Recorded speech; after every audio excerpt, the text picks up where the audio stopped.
म चाहिँ थेरेपीजना निस्किसकेको छु है। थेरेपीजनालाई निस्किसकेको छु, पठाउ पनि आइसकेको छ। आज मलाई बिहानदेखि नै अलिक सन्चो छैन। सो आज थेरेपी जान पनि गाह्रो भएर नै पनि जानै पर्यो होइन, थेरेपी नगएर पनि हुँदैन। सो पठाउ चाहिँ आइसकेको छ एन्ड अब थेरेपी स्टार्ट गरेको 1 महिना हुन लागिसक्यो। थोरै सुधार आएको छ, बिचबिचमा 1-2 दिन छुट्यो पनि होइन, पहिला पनि गरेँ हो मैले, तर ठिक भयो भनेर छोडेँ पनि फेरि अहिले आएर चाहिँ झनै गाह्रो भयो क्या। सो थेरेपी जाँदैछु, अब पठाउ पनि आइसकेको छ। अलिकति थोरै सन्चो भएको फिल भइदिएको भए भन्ने चाहिँ भएको छ। यस्तो भएको छ कि कुन कुराले आफूलाई हट गरिरहेको छ थाहै छैन क्या, त्यही पनि गाह्रो भइरहेको छ क्या।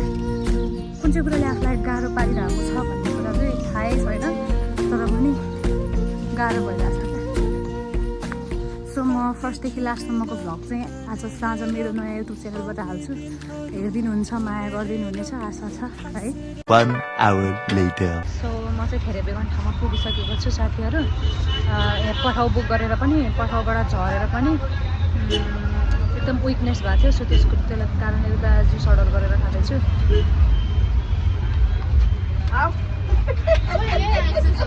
नजिकै छ छन त, यहाँदेखि चाहिँ नजिकै छ। जुस म बसेको ठाउँबाट चाहिँ, अहिले म बसिरहेको ठाउँबाट चाहिँ नजिक छ।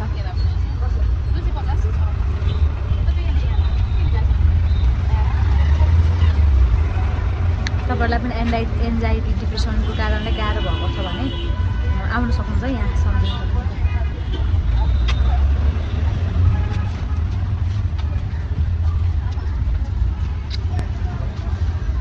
केरा कसरी छ त्यो कहाँ छ त्यो दुईवटा चाहिँ निकाल्नु न, अलिक पाकेको वाला हुन्छ बिरामी। कस्तो कमजोर भयो क्या, मलाई चाहिँ कस्तो कमजोर फिल जस्तो भयो क्या।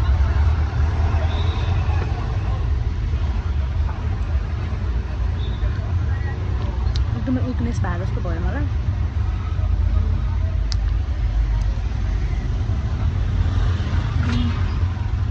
यहाँदेखि चाहिँ म थेरेपी गर्ने ठाउँ जान्छु अनि थेरेपी गर्ने ठाउँ पनि देखाउँछु ल तपाईँहरूलाई। A few minutes later.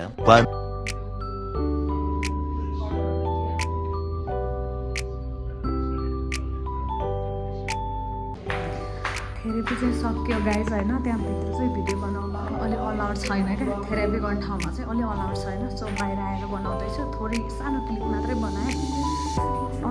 Therapy गरेदेखि चाहिँ एकदमै अलिकति आफूलाई चाहिँ फ्रेस फिल गरिरहेको छु। केही चाहिँ हदसम्म चाहिँ अलिकति आफूलाई सही भए जस्तो, सन्चो भए जस्तो फिल भएको छ गाइज होइन। अब थेरेपी गरिरहेकै छु, अब हेरौँ।